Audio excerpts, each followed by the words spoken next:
Hey, what's up? How's it going? So going live was something I really wasn't ready to do yet, and my original idea was to just do some videos for a while. I didn't really want to do live yet. It's a lot of pressure, and there's a lot that goes into it, and so I wanted to just do videos. However, last night was a very interesting night, and so I thought I'd explain to you why I'm actually doing this when I really didn't want to. Not yet. So last night I was on my way to a town called Sulligent, Alabama. And it's right near the Mississippi line, not too far across. So I got about 70 miles from there, and I found this huge lot. And I was like, oh my God, this is perfect. I can let Misty run and have some fun. We'll throw the ball and give her some time to exercise. And then when I'm done, we'll bounce in, finish the rest of the run, and just wait it out.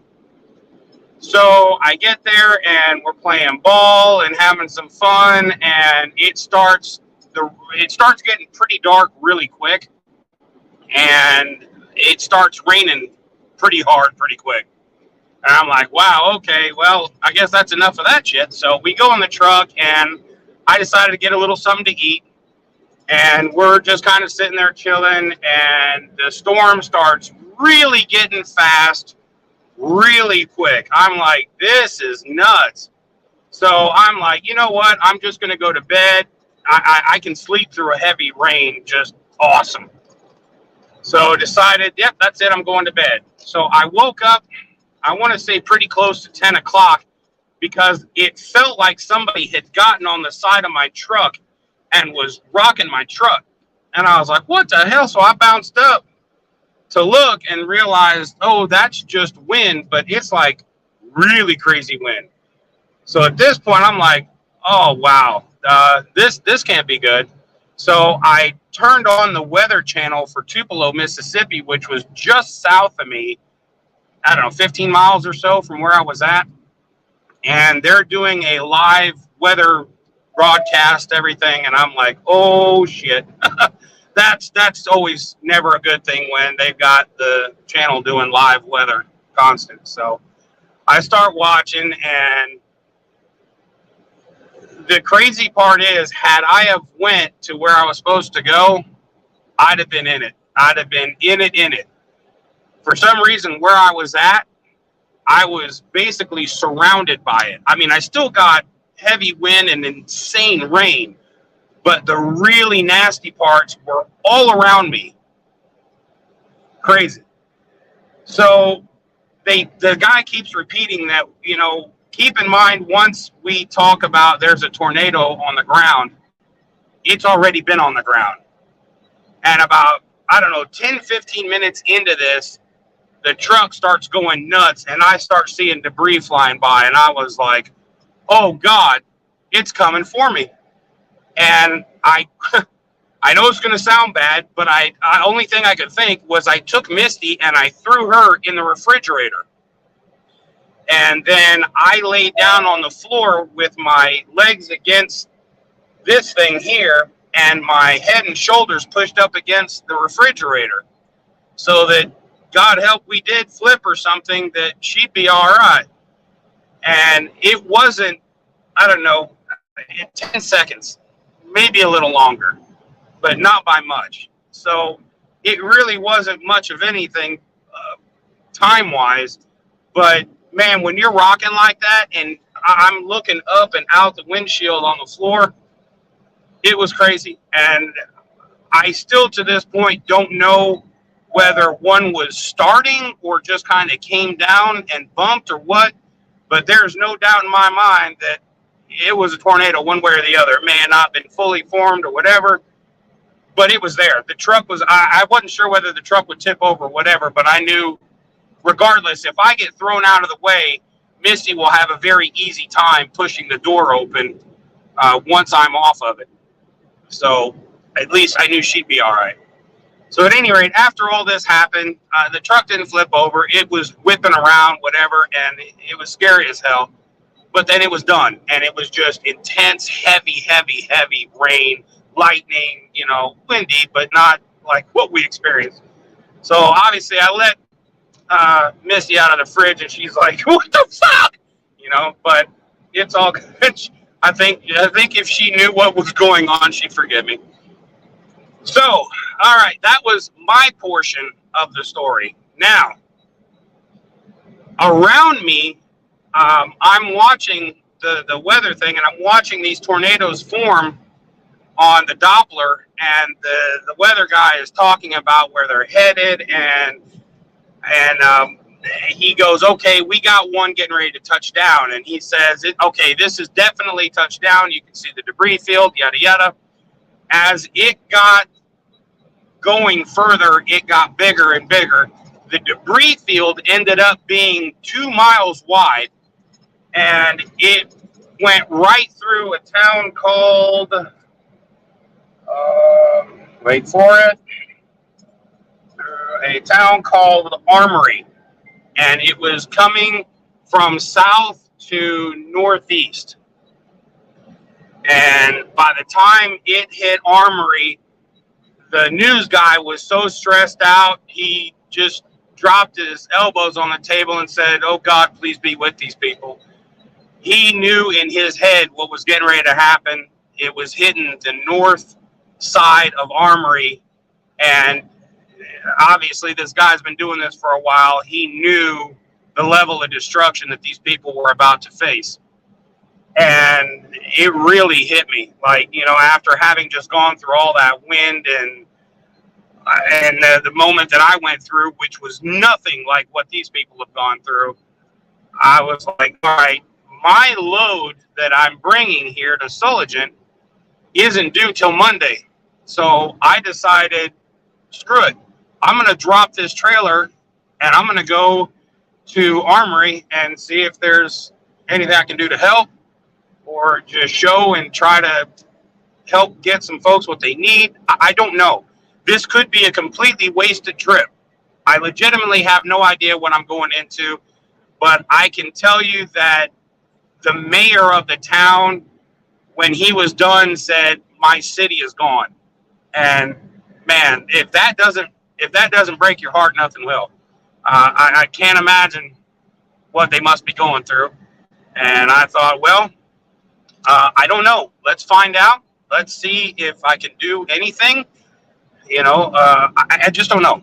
But I figured I want to go live and bring you all with me and see if there's anything that can be done. I don't know where they're at right now, but I know that the destruction path is unbelievable. They had a few pictures in the newspaper, and just wow. I know, like I said, I watched it happen with, everyone else on the news. So I know that pretty much the entire north part of this city is gone. But because I'm so close, there's no reason not to try to see if there's anything we can do. I don't want to get in anybody's way, but if I can help, I don't know. I mean, you throw me a chainsaw and I can knock out some work. If they just need me to saw up some trees, I can do that. I've got till Monday. So I got time. And if I called the owners of these company and told them, hey, I need an extra day, I'm helping out, they wouldn't even blink. They'd be like, go. So we're on our way. It was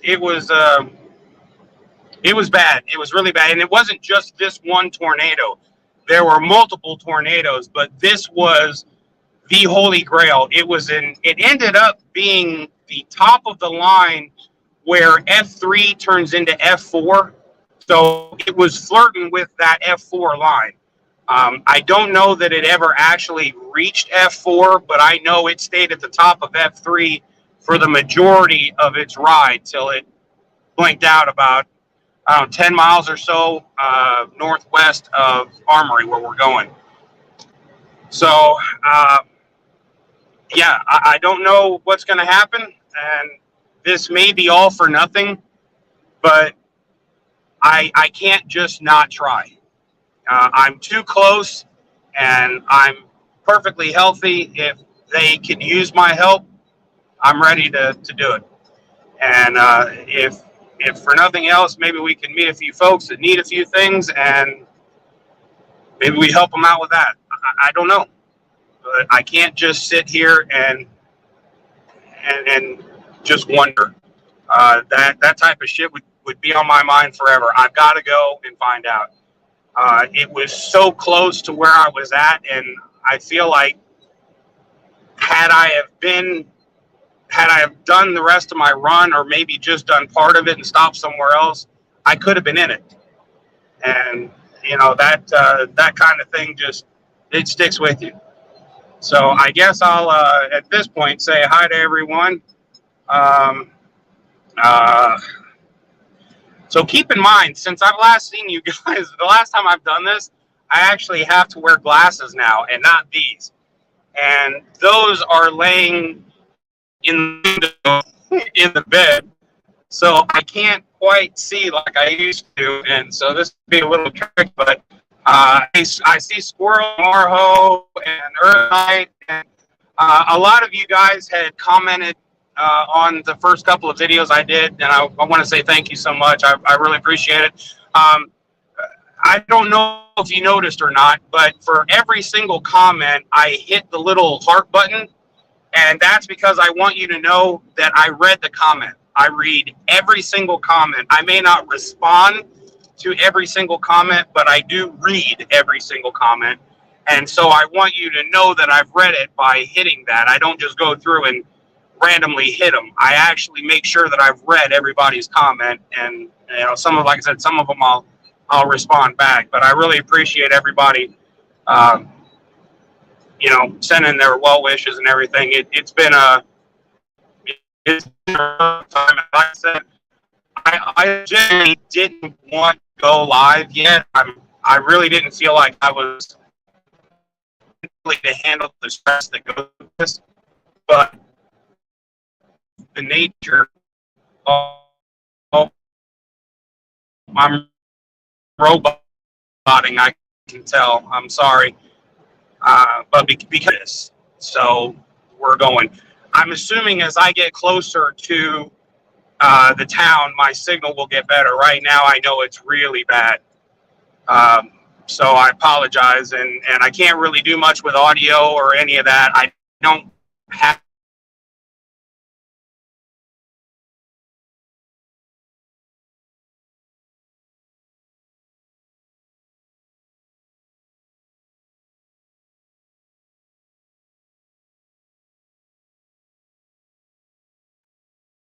any didn't see me anymore, and so it never normally helped me. But now that I've managed to kind of get that first video out and let everybody know what's happened, and now this, we're just going to have to roll with what we got, and I'll do the best I can to make sure you can hear me. Unfortunately, my